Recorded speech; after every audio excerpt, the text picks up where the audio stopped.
Hi, welcome to the video. So today we are going to see about the application programming interface, the API. So where it is used and what is it and how it works. What are the details needed to design an API? What are the extensively types of API and HTTP requests and responses. So we are going to see an overall and a overview of an API. Let's go. So what is an API? API is an application programming interface.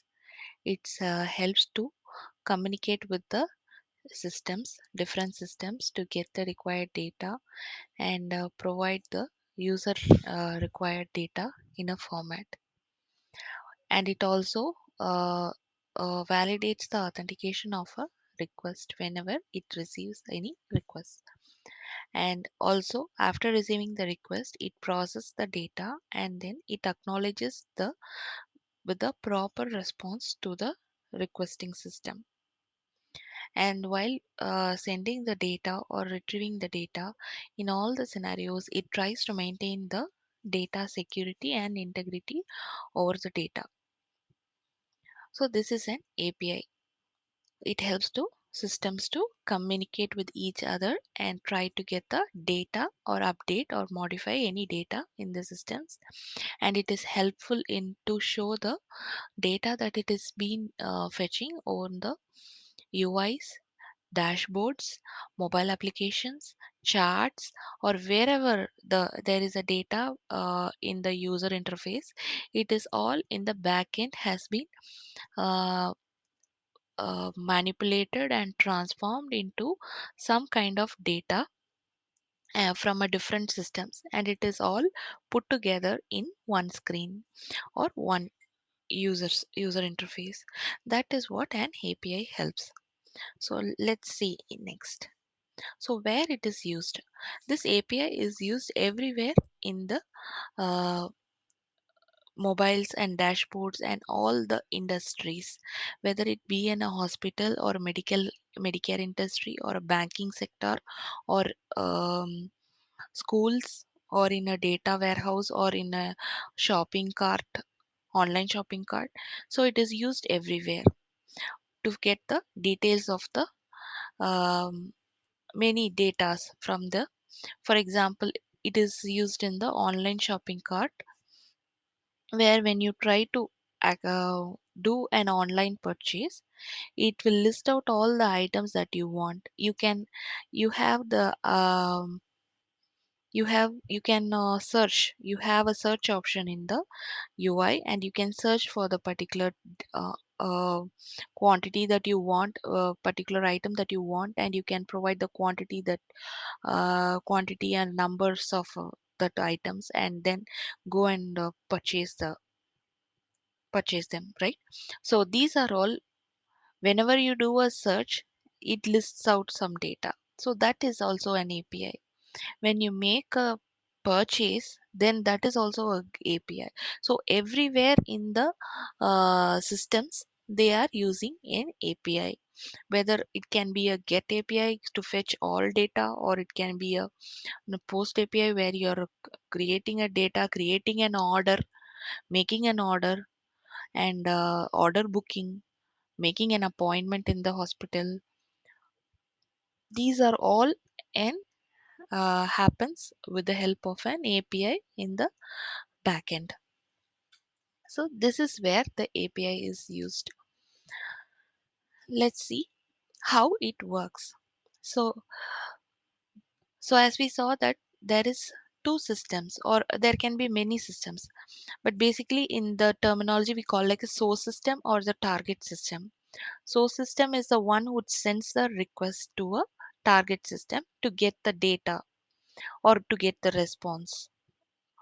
So this system, in our case in the diagram, we have a client system which is making a request via the API to a database to get the details.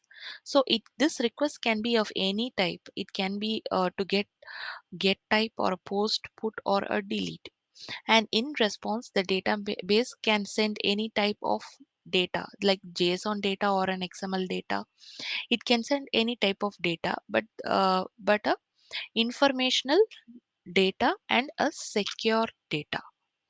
So this is what then how it works, how an API works.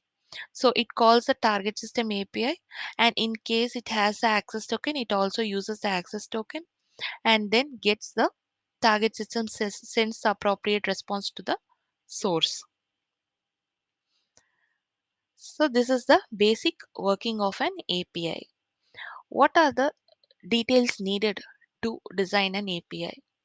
We need the requesting system, that is a source system, and the target systems details of an API URL or what kind of a request it's going to be, whether the HTTP method get is going to used or a post or any other methods based on the operation of the API.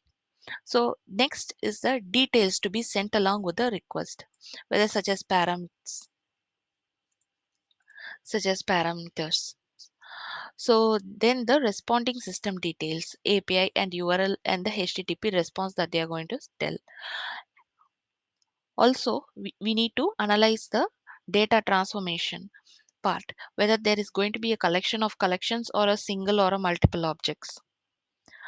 And next is the file type. What kind of file that we need to send in a response or it send in a request.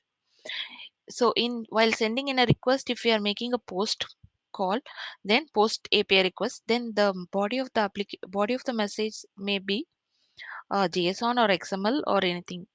So similarly, when they are request sending a data in the response, it can be any type of data that they are sending us. It can be a JSON, XML, or a CSV, or a text file, anything.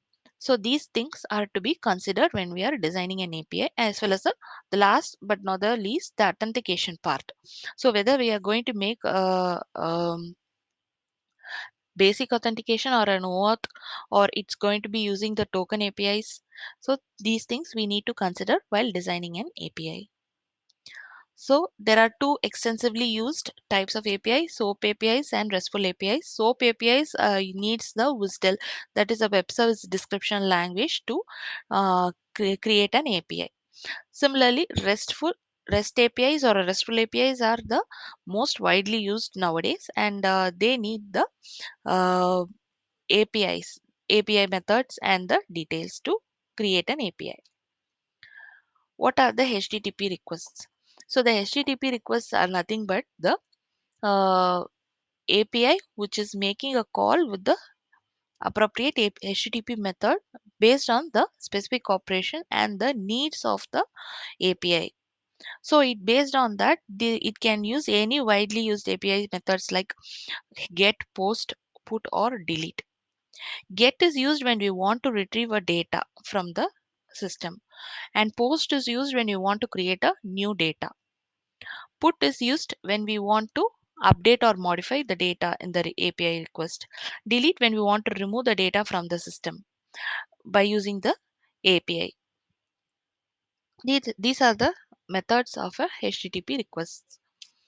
Then is the HTTP responses. So whenever when there is a request, the responses will also be sent in a particular format, and this response will contain the information whether it is successful or failure, or any authentication failure has happened. So this response, this is informed to the source system by the help of the response codes. So these are the response codes that are you can see here listed out in this page. So these are the very commonly used response codes, but there are many other response codes. Similarly, HTTP requests also, what we listed out is the four mainly used HTTP methods, but there are many other methods like patch and other operations that are also available on the HTTP requests. So this, when we come to the response codes, these are the 200 series are like successful scenarios, 200, 201, and 202. 200 response code is used when the get request has been successful. That means it's okay, success. And 201 is used when we have made a post request. okay, post request and to create a new data, and the data is created successfully. So in that case it will be more appropriate to return a 201 response code than a 200 response code. But 200, 201 and 202, all three says that it is successful and the request is processed fine. But it could be better if we use the appropriate ones. And 202 means it's accepted, the request accepted, and the modification that we made in the post request is accepted. And 400, 401 and all other series means that there is some problem with the processing the API request. What is 400? When there is a bad request, whether the resource is not properly mentioned, or there is some params which is a mandatory param missing in the API request, then we get a 400 bad request error. 401 is when their request is not having the user token, or when the request is not properly passed with the username or password. In that case we receive an unauthorized error. 404 is when there is a resource not found. So we are trying, suppose we have one API with a patient's resource, but we are trying to hit it with the resource name as medical or something other. That is not at all configured in the API design. So in that case it will provide us a resource not found. 405, similarly 405 is the method is nothing but the HTTP method they are referring here. So 405 is a HTTP method not allowed when we are trying to hit a post hit with the hit an API which has only get operation allowed, but we are treating it with the post in the API. So in that case it says that the method not allowed on this API, the because the only method that is configured was for get, right? So if we try to hit it with the post operation, it will tell the method not allowed with the response code 405. So and 500, it is the internal server error when there is some server issues. So these are the most commonly used HTTP response codes that we need to configure when we are designing an API, as well as in general. It is these codes that are useful to identify whether the requests are processed successfully or any issues. So I hope this video would have been informational to you and useful. Thank you for watching.